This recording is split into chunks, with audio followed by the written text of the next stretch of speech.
Vou viajando, não paro a jornada, pois sei onde essa rota vai me levar. Vou viajando, sem nunca desistir, pois sei exatamente pra onde ela vai me conduzir.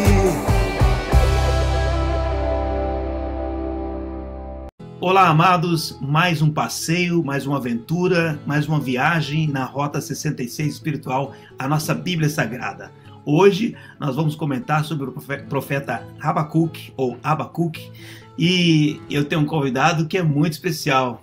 É um grande amigo, já foi um discípulo, hoje um grande amigo, e é um bispo querido do Mato Grosso do Sul, Arrebenta. Ela faz um trabalho maravilhoso com os jovens e tem uma região também lá. Bispo Thales Alves Martins. O pessoal te chama de Tan ou é só Thales mesmo? O pessoal me chama de Thales mesmo, meu amigo, Bispo Nildo.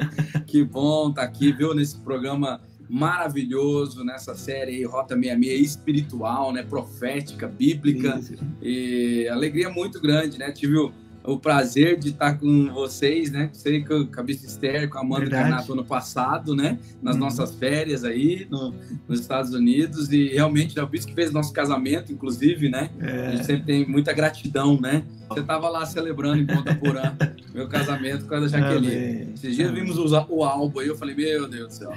O tempo passa, né? O cabelo... Tempo passa. Olha o cabelo. Tempo passa. Mas amém. Meu querido, é muito bom, parabéns pelo seu trabalho, que é maravilhoso. A gente sempre fica de longe, a gente fica sempre querendo fazer esse negócio, né? Quem é o pai desse menino, né? Porque o menino é uma grande bênção, né? E a gente louva a Deus pela sua vida.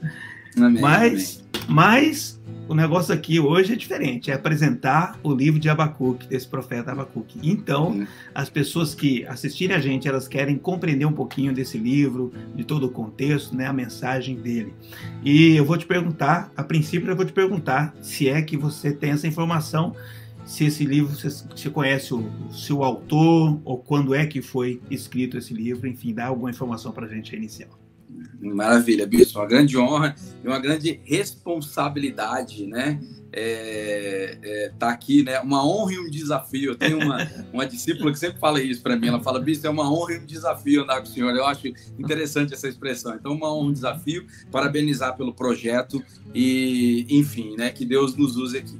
É o seguinte, é interessante que o profeta Abacuque, né? Você não tem relatos ao certo, né? Falando aqui teologicamente, você não tem relatos cravados, né? A maioria dos teólogos e de estudos, né, dizem que ele viveu ali no período do exílio da Babilônia, né? Que na verdade o povo de Deus estava sendo subjugado, né? Vamos dizer, pelos babilônicos ali. E achei muito interessante fazendo um estudo, né? Que na verdade Abacuque, né, no hebraico significa abraço, né? Mas no grego é o nome de uma planta. Então, entre os teólogos, né, lógico, nós temos uma tendência de falar, né, tudo veio do hebraico, mas nós sabemos que tem coisas que veio do grego, né? Dos teólogos que acreditam que abraço, né? Por exemplo, Lutero tinha uma opinião, o Calvino tinha outra, né? Por exemplo, o Lutero fala, não, esse é o abraço que Deus está dando nas pessoas, né? Abacuque se sentia abraçado, né? Se sentia, enfim. E é um profeta que na Bíblia é chamado de profeta menor, né? Nós sabemos que profeta menor não é pela grandeza da espiritualidade ou pela grandeza da estatura, é pela quantidade de capítulos, né? Sim, são os livros menores, né? Isso, é importante dizer. Eu sei que o seu público sabe disso aqui, o nosso público, mas tem... Não, tá aprendendo, todo mundo tá aprendendo aqui. Todo mundo tá aprendendo. Porque tem muita gente que fala assim, menor por quê? Então, Isaías foi maior porque ele anunciou muito Jesus. Não, realmente Isaías anunciou muito sobre Jesus, né? Mas maior porque tem mais capítulos, né? Sim, exato. Porque hoje em dia tudo se compara, né? Então, um livro curto, mas um livro muito forte. Eu, particularmente, acredito que a maioria daqueles que conhecem a palavra, que ainda vão conhecer através desse projeto, eu gosto muito da Abacuque 3,17, né? Tão conhecido, ainda que a figueira não floresça, né? Ainda que a videira não dê o seu fruto, né? Mesmo que não haja alimento nos campos, ou mesmo que não haja alimento do gado, né? Depende da tradução, eu me alegrarei, ou eu me exultarei, né? Ou eu me regozijarei no Senhor. E esse é um texto muito interessante, muito forte, um versículo isolado, mas quando você lê aqui os 3 capítulos de Abacuque, fica mais forte ainda, porque você vê que isso está no final do livro, e você vê como foi construída essa história, né? Porque ele começa o livro fazendo uma espécie de queixa, né? Uma espécie de reclamação. Não necessariamente uma reclamação como uma murmuração, mas ali um desabafo para Deus, um desabafo para Deus. Vamos tentar fazer uma síntese, depois a gente pode esmiuçar um pouquinho. Em síntese, o que você enxerga? Qual que foi a história ali? O que acontece? Qual que é a narrativa do livro de Abacuque? A narrativa, assim, eu posso dividir, a gente vai esmiuçar, né? Mas eu posso dividir assim por fases, né? Como ser 3 capítulos, é fácil você falar, né? Se fosse um livro maior, teria que contextualizar mais, né? Ele fala ali, por exemplo, ele começa, né, o primeiro capítulo, ele faz uma queixa para Deus, e é interessante o quê? Né? Isso trazendo para a nossa vida, né? Que ele faz uma reclamação para Deus ali do sofrimento, e Deus, na resposta que ele dá, num primeiro momento, ele não dá uma resposta assim, tá bom, sua queixa foi ouvida, o seu lamento, o seu choro. Não, ele dá uma resposta quase assim, vocês ainda merecem mais esse sofrimento, porque vocês abandonaram os meus decretos, porque vocês abandonaram os meus caminhos, né? Então é interessante isso, porque Deus é um Deus que nos ouve, é um Deus que recebe inclusive os nossos lamentos, tem até um livro na Bíblia, Lamentações, mas é um Deus que vai sempre tentar nos colocar na rota, já que nós estamos falando de rota, né? Ele vai nos colocar na rota. Aí no capítulo 2, que na verdade é onde Deus responde a Abacuque, né? Abacuque argumenta mais um pouco ainda, dizendo assim, não, tudo bem, nós vamos voltar pro caminho, Senhor, né? Mas assim, então nós estamos sendo punidos e nós ainda procuramos te servir, falando aqui na minha linguagem, né? Mas e os babilônicos nem te servem e não estão sendo castigados.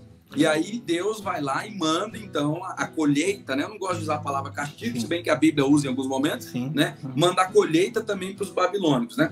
É por isso, voltando aqui, né? Porque que a gente começou falando, que muitos falam que realmente Abacuque significa abraço, né? No sentido de intimidade com Deus, que Abacuque era tão íntimo de Deus que ele pleiteava ali algumas coisas. A Bíblia diz que o profeta Isaías entrou no palácio a mando de Deus, né? E a mando de Deus, né? A gente sabe que Deus não é homem para que minta ou se arrependa. Um dia até preguei uma palavra sobre isso, abrindo um parênteses aqui, né? Dizendo que a nossa oração muda sentenças, né? Muitas pessoas falam assim, como assim que muda a sentença? Não, se Deus quiser fazer, ele faz sem a nossa oração ou com a nossa oração, né? Com a nossa oração. Mas ela muda a sentença, né? E aí o Isaías entra lá e o rei fala, né? Eu falo, prepara a tua casa, põe tua casa em ordem, você vai morrer. O rei tem uma oração com Deus e a Bíblia diz que Deus dá muito mais tempo de vida para o rei, né? Depois ele tem outras atitudes ali que não vem ao caso. Fazendo um paralelo aqui, você vê que Abacuque realmente era íntimo de Deus, porque Deus atende o clamor dele. E tem outros que dizem, né, que era para esse abraço, que Abacuque pediu o abraço de Deus sobre Judá, né, sobre o povo dele. E aí no capítulo 3, já fazendo assim, aí sim, ele já não condiciona mais o agir de Deus. Você vê que ele faz uma outra oração. Tanto é que naquele subtítulo da Bíblia, né, muitas vezes aparece ali no capítulo 1 a queixa de Abacuque, no capítulo 2 a resposta de Deus e no capítulo 3 a oração de Abacuque. Parece que é assim, agora ele não é mais alguém que se queixa, ele é alguém que ora. E aí ele faz esse, eu leio o versículo 17, mas a gente pode ler outros, né? Aí ele fala, ainda que a figueira não... Aí ele já está dizendo, Deus, o Senhor é Deus, independente se a gente continuar cativo, independente se a gente continuar aqui nessa situação difícil, ou se o Senhor quiser castigá-lo e nos livrar, né? Nos tirar da escravidão, mas o Senhor continua sendo o meu Deus poderoso, né? Muito bom, muito bom. Eu acho que uma coisa importante nesse livro é justamente entender que, acima de tudo, é Deus que é Deus, né? Porque o povo, é uma coisa engraçada isso, eu acho que Abacuque, eu acho que ele tinha alguma esperança de convencer a Deus a não castigar Judá, né? Tipo assim, é mais fácil a gente tentar vamos tentar um avivamento, Deus, vamos tentar mexer com esse povo, ver se eles conseguem buscar o Senhor, né? Mas o fato é que tem coisa que Deus não vai mudar, né? Assim, eu acho que assim, tem coisa que... Eu acho que você tem filho, e filho é assim pra gente, a gente ama muito o filho. E eu já entendi algumas coisas. Que o filho... Tem um momento também que o filho chega pra gente e faz aquela carinha e faz os pedidos 1000 pra gente, de todo tipo, faz toda carinha. E a gente não livra ele do castigo. A gente fala, não, você vai passar por isso, você vai precisar passar. Eu amo muito você, viu, meu filho, mas você vai ter que passar por isso. Então, assim, eu acho que o que Deus estava tentando dizer para ele é o seguinte, olha, existe uma questão que eu preciso corrigir, e eu vou corrigir, eu vou usar os caldeus, vou usar os babilônios, enfim, para fazer isso, né? E não é que eu não amo vocês, não. Vocês é que mostraram que não me amam, né? Os judeus que não mostraram que não me amam. Mas eu vou corrigir vocês.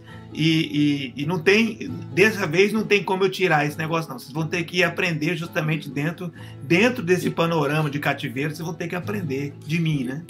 E uma coisa interessante, né? Aproveitando esse gancho, né? Ele diz aqui no capítulo 2, versículo 4, né, nessa transição, justamente que a gente está falando, ele diz assim, a mensagem é esta, os maus não terão segurança, mas as pessoas corretas viverão por serem fiéis a Deus. Versículo 5, de fato a riqueza engana, e as pessoas orgulhosas nunca têm sossego. Aqui é quase que dizendo assim, Abacuque, você está com a visão, não sei se você estava com a visão distorcida, mas é um recado de Deus, tanto é que um pouco antes, eu sei que a gente vai tocar nesse assunto, né, não porque a gente combinou, mas porque a gente vai tocar, que é escreve na tábua, né, registra, né, e isso tem tanta revelação, quer dizer, né, escreve porque é importante, grava no teu coração, deixa registrado para as gerações futuras, firma o que eu estou falando aqui agora, né, de tão importante que é, escreve nas tábuas, né. E aí, ele, na sequência desse versículo, ele diz isso. Então, é quase que ele dizendo assim, ó, você está olhando agora para o que você não tem, ou você está olhando para o sucesso, né? Às vezes até mesmo no ministério, né, bispo? Às vezes, tipo assim, o cara tá fazendo meio que errado, eu volto e meio prego isso, o cara parece fazendo errado, mas a célula dele tá mais cheia, né? O cara tá fazendo meio errado e a igreja dele... Mas o que Deus falou? Isso aqui é temporário, né? Porque ele deixa claro isso. Ele falou, esse pseudo-sucesso é temporário, né? Por isso que Deus sempre é um Deus de aliança, né? Que a aliança fala de coisas prolongadas, né? De um sucesso prolongado, né? Não de um momento. Muito bem.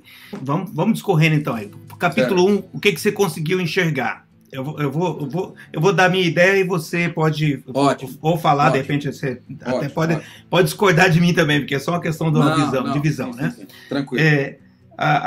Eu acho que a ideia que ele tem, primeiro, essa queixa, porque ele está vendo tanta injustiça, tanta coisa errada, e inclusive lá, não sei se aí no 1 mesmo, ou é no 2, onde é que ele vai questionar Deus? O povo está desse jeito e o senhor me coloca esse peso no meu coração e o senhor mesmo não vai fazer nada, né? Então acho que o primeiro ele tem um peso, até porque eu lembro, e eu estou tocando nesse assunto, porque eu lembro de uma coisa muito importante que aconteceu na sua vida, lá em Ponta Porã, quando eu já não estava lá, né, mas que ainda estava cobrindo vocês lá, que era a questão do peso que você sentiu com relação aos jovens, e você tinha uma quantidade de jovens, acho que 100 jovens ali participando, 80, 100 jovens, e você começou a sentir uma dor grande. Eu lembro dessa história, você contando para mim, que você um dia chamou seus discípulos, você chorou diante deles, ou seja, o peso estava no seu coração por aquela situação. Então, Abacuque sentiu um peso, tinha um peso enorme, por isso que ele estava se queixando, porque ele sentia, ele via tudo isso, né? Exatamente. É interessante que você lembrou, né? O senhor lembrou, coisa que eu nem lembro, né? Às vezes passa, né? Mas eu falo 88 porque foi um culto que deu 88 pessoas e eu chamei 612 que eu tinha, né? Eu e a Jaque, e a gente chorou ali. Inclusive, a gente fez um pacto ali que a gente não ia mais sair do culto e comer lanche. Eu sempre conto essa história que a gente, né? Nós cristãos temos o costume de sair do culto, vai comer em algum lugar. E exatamente isso. Mas eu digo um pouquinho além ainda, porque ele diz o seguinte, né? Por exemplo, pode ver no versículo 1, vamos falar aqui o 2, né? Capítulo 1, versículo 2, ele diz, Senhor Deus, até quando clamarei pedindo ajuda e tu não me atenderás? Então ele tá com o peso, mas também com a crise, né? Com a crise, tipo assim... O silêncio de Deus. O silêncio de Deus. O senhor não está me ouvindo, né? Olha o versículo 3, né? Não, final do 2, desculpa. Até quando gritarei violência, né? Ou seja, socorro, estão me matando, né? Estão nos matando, estão nos escravizando, né? E não nos salvarás, né? Por que me fazes ver tanta maldade, né? Então, aquele cenário que você olha para tudo, né? Como nós muitas vezes olhamos, né? Para o mundo, né? Você fala, poxa, né? É quase um cadê Deus aqui, né? O capítulo 1. Isso no capítulo 1. No próprio capítulo 1, o Deus responde. No próprio capítulo 1, Deus já dá uma primeira resposta. Versículo 5. Assim diz o Senhor ao seu povo. Olha as nações em volta de vocês e fiquem admirados e assustados. Pois o que vou fazer agora é uma coisa em que vocês não acreditariam, mesmo que alguém contasse. Estou atiçando os babilônios, a minha linguagem de hoje. Aquele povo cruel e violento, sempre pronto a marchar pelo mundo inteiro, a fim de conquistar a terra dos outros. Então, cai no que o senhor falou. né? Quer dizer, tinha um processo ali, né? É aquele negócio, a Bíblia tem um outro texto, é terrível coisa é cair na mão do Senhor, né? Então, quer dizer, tinha um processo que era para ser passado ali, que é esse processo, né? Porque aqui vale a pena, né, a gente falar, resgatar aqui, né, o que acontece aqui, né? Isso acontece aqui desde o período dos juízes, né? O senhor que está fazendo a Rota 66, desde o período dos juízes, que é quando eles tornam a fazer o que era mal, e tornam a ser escravos ali dos midianitas. E dali, aí Gideão, né? Dali é eternamente Israel lutando para ser livre, tendo momentos de liberdade, especialmente com os reis, né? Com Saul, com Davi, né? Com Salomão, e depois tornando a ficar exilados, né? Escravos, né? Fora do seu próprio território. Então aqui você vê que a consequência de abandonar Deus, né, é muito forte. Aí Deus é sempre infinito em sua misericórdia, mas ele está dizendo, ó, eu mesmo, né, como Deus também endureceu o coração de Faraó, né, e ele mesmo, né, mandou as pragas depois para libertar, aqui é um processo. Quer dizer, Faraó ia passar por aquele processo para aprender que a arrogância dele não era que mandava no mundo, né, uma vez que ele era o dono do mundo naquela época, né. Eu vou levantar esses aqui, e quando Deus fala levantar, a impressão que a gente tem também é que Deus, ele fica brincando como fala tinha aqueles brinquedinhos de homenzinhos, que não lembro, Lego? Não sei se é Lego. Lego ou marionetes, né? É isso. Não, que Deus está brincando. Não, Deus, quando ele fala vou levantar, na verdade ele permite, né? É permissão. Ele fala, eu tiro a minha mão, e agora eles que estão engolindo todo mundo, vão engolir vocês também, porque eu estou tirando minha mão, né? Então aí quando Deus permite essa ideia de fato deles caírem na mão dos babilônios, quando vão levar para o cativeiro, né? E isso é tão real que o senhor está falando, que tem texto, por exemplo, em Isaías, né, que eles ficam adorando outros deuses, né, especialmente, né, os famosos ídolos, as imagens mesmo, né, que eles construíam desde aquela época. E aí, em um momento, eles clamam a Deus, e Deus fala, clama lá para os teus, né? Clama para os teus deuses. Eles têm boca, mas não falam, né? Um texto muito forte, né? Eles têm ouvidos, mas não ouvem, né? Então, é bem isso que a gente está conversando aqui, né? Isso no capítulo 1. Aí, o que Abacuque faz? Ele se queixa de novo, né? Como o senhor bem abordou, né? Ele vai tentando ali convencer Deus, né? Até que ele acha, né? Não que Deus é convencido pelas palavras humanas, mas até que ele entende o processo.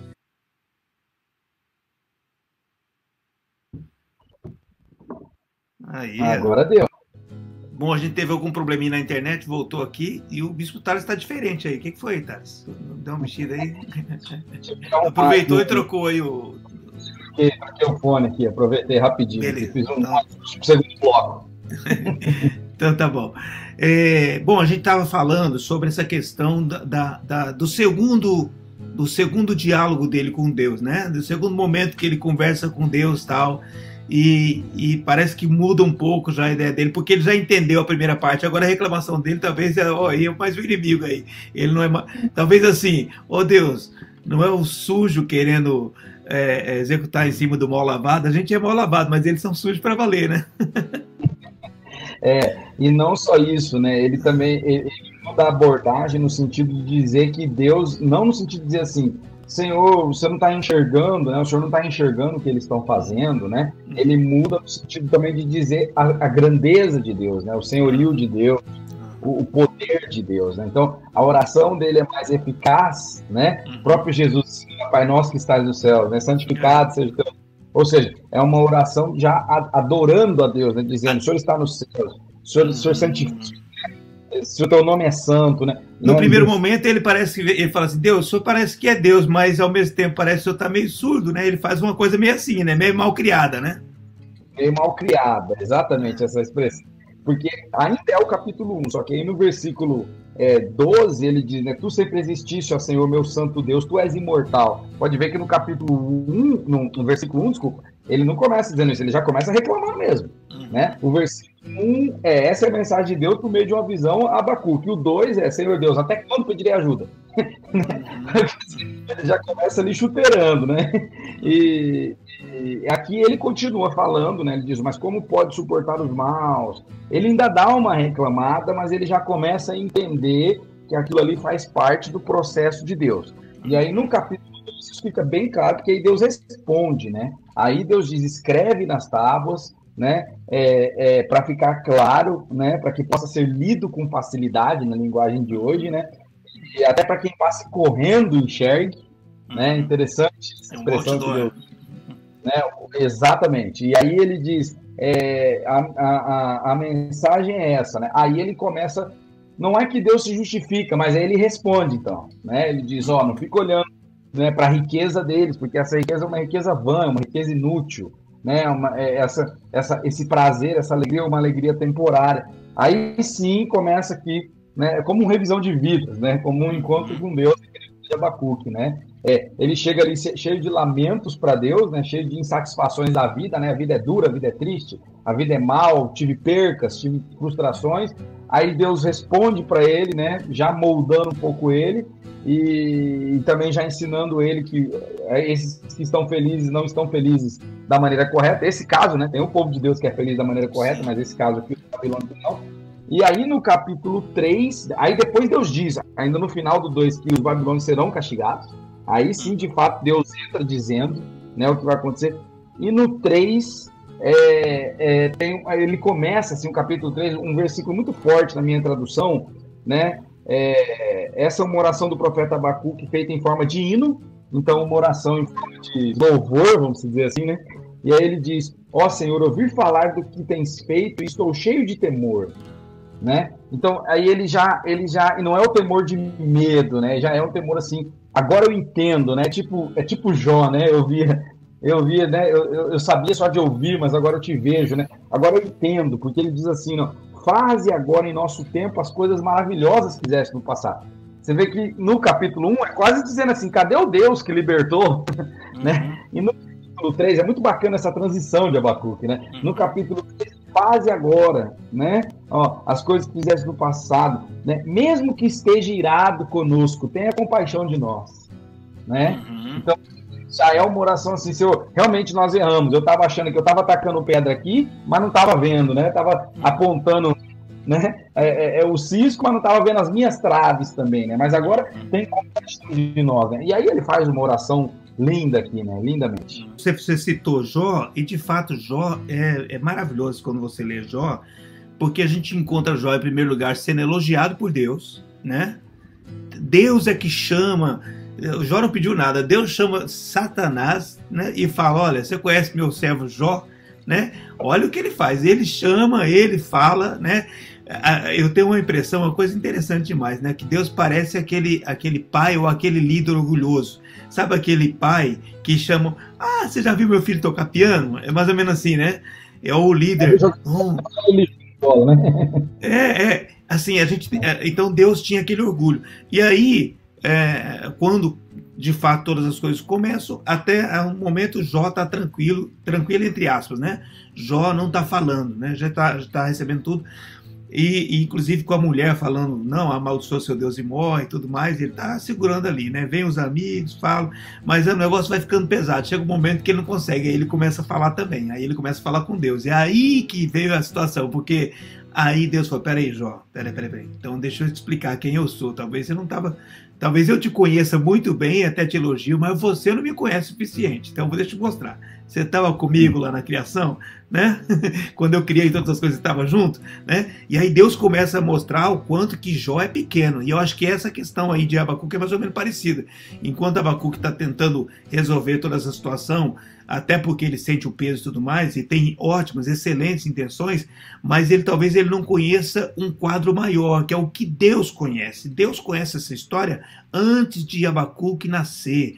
Deus conhece todas as questões, como você disse, desde os juízes, né, e pelo período de reis, que foi a maioria terríveis, de 38, 39 reis, restaram, talvez uns 10 deram certo, né, uns 28 aí foram terríveis. Então, assim, Deus, na verdade, ele está mostrando para Abacuque o seguinte, eu sei o que eu estou fazendo.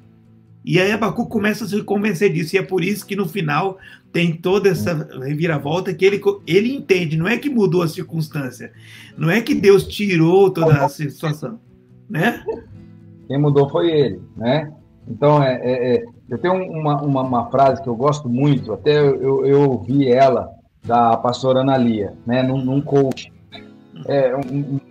uma frase clássica, mas que às vezes a gente esquece de aplicar na nossa vida. Desde que eu ouvi isso, deve ter uns 9 anos mais ou menos, quando eu fiz uma primeira vez, já fiz uns 3 coaches com ela, e além de outros na vida. Ela diz o seguinte, né?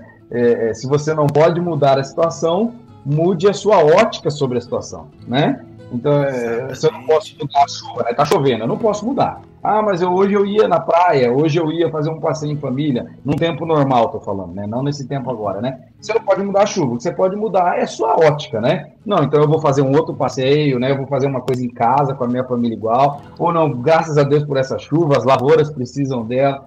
Então, assim, mais ou menos não, é isso que acontece aqui, né? Ele muda a ótica, né? E é por isso também que Jesus diz, né? Se seus olhos são bons, todo o teu corpo será bom, né? Mas se os seus olhos são ruins, né? Ou são maus, que grandes trevas você está, né? Que poder que nossa ótica tem, né? Até mesmo a respeito de Deus, o ser, né? Vamos falar supremo, o criador de tudo, né? Se eu enxergo ele errado, isso vai trazer prejuízo para mim, né? Mesmo ele sendo um Deus tão grande, né?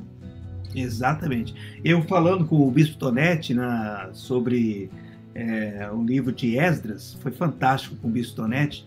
Seu líder. Exatamente, seu líder. Já foi meu líder e é seu líder, né? E eu falando com ele, uma coisa interessante, a gente estava falando de Esdras, mas aí a gente foi lá falando a respeito de Jeremias, daquele capítulo e versículo tão conhecido quando ele fala, né? Eu sei os planos que eu tenho a respeito de vocês, E a gente está falando isso, que, na verdade, aquela era uma palavra para o povo que iria para o cativeiro. Olha aí, era Deus dando a palavra para o povo que iria para o cativeiro, ia passar pelo cativeiro, mas Deus falou assim, mas eu sei os planos que eu tenho a respeito de vocês. Os planos são bons, vocês vão ter que ir para o cativeiro, né? E aí, a gente está falando justamente disso, né? Você ter essa fé, que Abacuque teve que criar essa fé, porque isso é muito importante, Bispo Thales. Sabe o que acontece? As pessoas entenderam o seguinte, tem situações que nós vamos ter que passar por ela, não tem como mudar, vai ter que passar por ela. Por exemplo, nós acabamos de passar, não, estamos passando pela pandemia, por todas essas questões.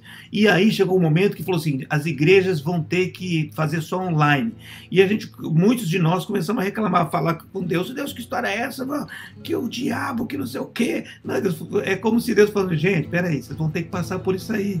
Acalma a alma de vocês aí, entendam que é um período que vocês vão ter que passar, se adaptem, analisem, depois disso eu vou fazer coisas grandiosas, mas vocês vão ter que passar. Esse é um remédio amargo, mas que é importante para vocês vão passar. Ao invés de ficar pensando por que essa porta quebrou, né, ficar o tempo todo perguntando por que a porta quebrou, porque vai surgir tantas coisas, né? Mas também é importante dizer o seguinte, o que eu posso fazer para mudar, né, essa questão da porta quebrada, né? E uma coisa que eu falo é que, assim, é muito difícil você fazer esse juízo de valor, mas eu arrisco aqui um pouco, assim, talvez seja isso que diferenciava Davi como homem segundo o coração de Deus. Porque Davi, mesmo nos momentos de, entre aspas, reclamação, Davi logo voltava para a palavra, né? Ele logo voltava para a palavra. Ainda que eu ande pelo vale da sombra da morte, não temerei mal algum. Não é tipo assim, Deus, eu estou andando pelo vale da sombra da morte. Entende? É tipo assim, ainda que eu ande, eu não temerei mal algum, porque tu estás comigo. É sempre quebrantado e sempre jogando pro poder de Deus. Aliás, no episódio fatídico que, vamos falar, põe Davi pro mundo, ele já chega dizendo quem é esse circunciso para afrontar as ideias de Deus vivo. Né? Enquanto todos estavam dizendo como vamos, né? Como o senhor acabou de dizer, como vamos matar o... Não tem como matar, ele está aqui 40 dias, de manhã e de tarde, dizendo cadê o homem de Israel? Davi já chega ali, entregando a marmita para os irmãos, né?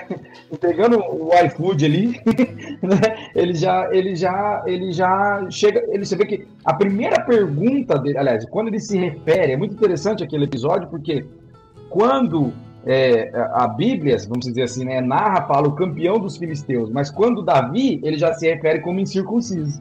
Quer dizer, ele dá o valor devido a Deus e dá o valor devido a Golias. Esse cara não serve a Deus, então ele não é um grande campeão, ele é um incircunciso. Ele nem foi circuncidado, ele nem tem aliança com Deus, entendeu? Então, exatamente. Quer dizer, você lê muitos salmos, eu estou lendo salmos, né? Já estou por acabar agora, nesse período, acho que eu estou no 112, 113, nesse período, nesse momento da minha vida, vamos dizer, né? Nas últimas 2 semanas, 3 semanas, talvez.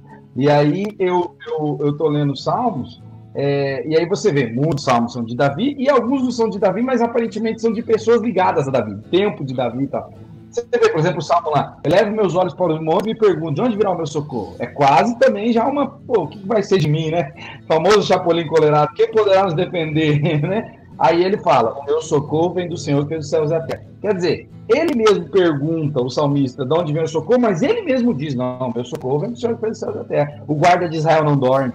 Aí ele já começa a validar a palavra de Deus, né? Já começa a dizer, não, o guarda de Israel não dorme nem cochila, abençoa minha entrada e minha saída desde agora para todo sempre. Quer dizer, já matou a pergunta do versículo 1, né? Tá gostando da viagem? Eu sei que tá maravilhosa. Querido, eu quero pedir só uma coisinha aí. Tá vendo esse botãozão vermelho abaixo de você? Inscrever-se. Aperte nele, por favor, se inscreva no canal. Depois que você apertou, aparece o sininho, né? Então você aperta no sininho para você receber as notificações também. E eu vou te pedir mais uma coisa. Aperta aí o like, o gostei, por favor, que é muito importante para o canal. Tá bom? Muito obrigado. Queria colocar uma coisa que você falou, você leu, acho que até na sua... Acho que não sei se é a linguagem de hoje. Aqui hoje, aqui. Mas, para mim, fantástico... Para mim, fantástico demais, eu até coloquei aqui, ó. Deixa eu ver se dá para colocar aqui. Eu coloquei o quê?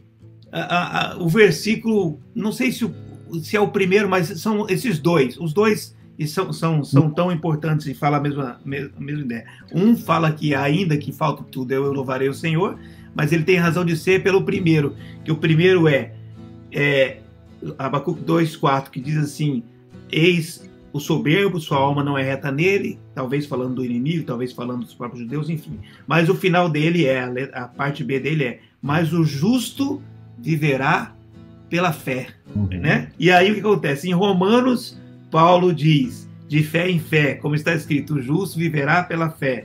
Em Gálatas 3:11, diz assim, ninguém é justificado, né, pela lei, porque o justo viverá pela fé. E Hebreus 10:38, todavia o meu justo viverá pela fé.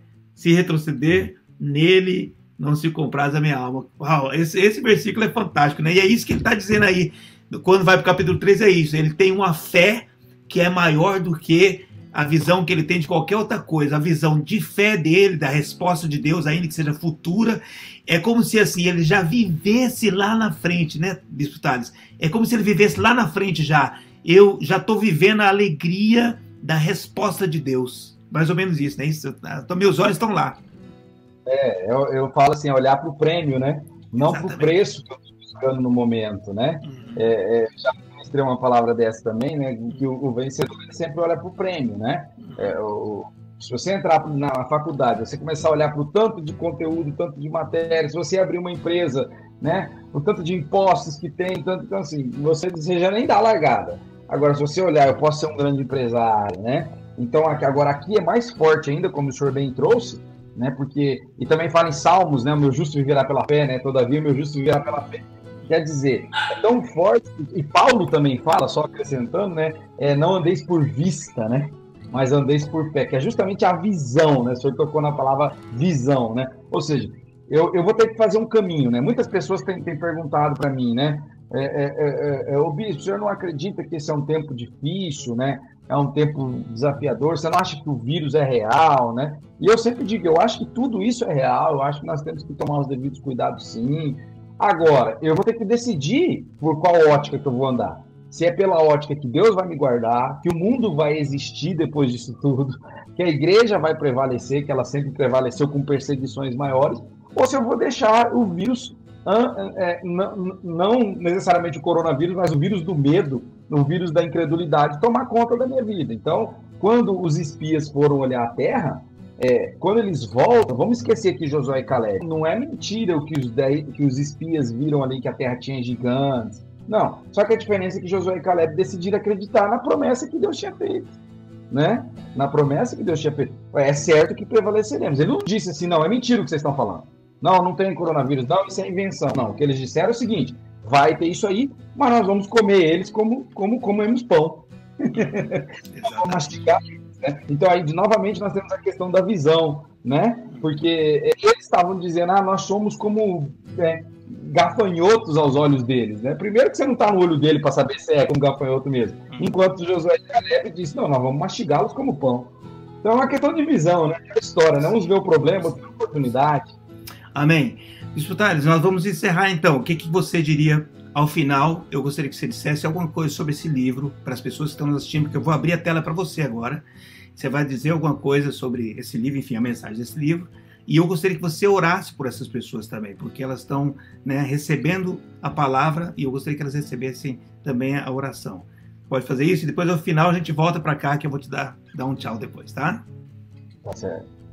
Bom, eu quero dizer que o livro de Abacuque é um livro de leitura fácil, um livro gostoso de ler, 3 capítulos, que diz o que acontece muitas vezes na nossa vida. Muitas vezes o Thales passou por isso aqui. Aliás, quando eu cheguei, me converti em 2001 lá na Sara Nossa Terra, né? Que ainda era o pastor Nildo, né? Foi justamente, eu fui para revisão de vidas, para o encontro com Deus, com questionamentos na minha mente. Cadê Deus? Onde está Deus? Né? Muitos problemas familiares, sendo um jovem de 14 anos, muitos pensamentos, muito vazio no coração.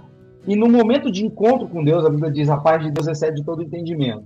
Eu penso que Abacuque era até que Deus responde ele. Né? Ele começa cheio de queixas. Quando Deus responde ele, tira as escamas dos olhos dele, ele já começa a ver de uma outra maneira. Ele faz uma segunda oração, Deus responde de novo, aí ele já passa a viver a adoração, e a enxergar pela fé o que Deus vai fazer, ia fazer lá na frente e acabou fazendo mesmo, né? E consumando com Jesus.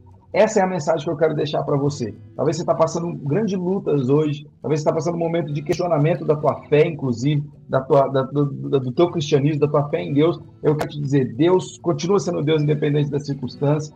Celebre Ele, adore Ele, ainda que a figueira não floresça, que não haja fruto na videira, alegre-se no Senhor, né? O que determina a tua colheita não é o que você faz quando você recebe, é o que você faz enquanto você espera. Porque quando você recebe é só dar graças a Deus mesmo. Deus abençoe você que assistiu e que você compartilhe essa palavra com muitas, muitas pessoas. E eu quero aproveitar e orar aqui com todos vocês que estão me assistindo, que muitas pessoas que ainda vão assistir, que você vai compartilhar essa palavra. Senhor, meu Deus, colocamos diante do Senhor nossas vidas. Te agradecemos, ó Deus, Senhor, pela vida, ó Pai, Senhor, do Bispo Nildo, pela minha vida e pela vida de cada pessoa, ó Pai, que está assistindo, Deus, Senhor, esse vídeo agora, que está entrando nessa rota espiritual, seja para fortalecer uma fé que já existe, seja, Deus, Senhor, para reavivar uma fé que um dia existiu, ou seja, para ter fé, ó Deus, Senhor, porque nunca teve fé. Fala com essa pessoa agora. Espírito Santo, convence essa pessoa. Senhor, muda a sorte dela, muda a visão dela. Senhor, que ela saiba que ela vai passar por essa situação que ela está passando e ela vai declarar que o Senhor é Deus, que o Senhor governa, como Abacuque declarou no capítulo 2. Eu abençoo e profetizo toda a sorte de bênçãos sobre essa pessoa, em nome de Jesus. Amém e amém. Amém. Glória a Deus. Amém. Bispo Thales, muito, muito obrigado. Que participação, coisa maravilhosa.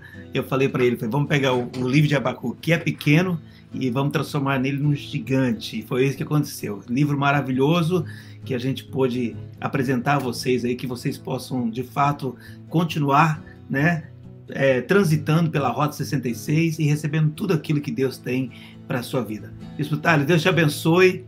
Vamos estar juntos nessa viagem. Agradeço. Deus abençoe e parabéns pelo projeto. Amém. Fica na paz. Vou viajando sem nunca desistir, eu sei exatamente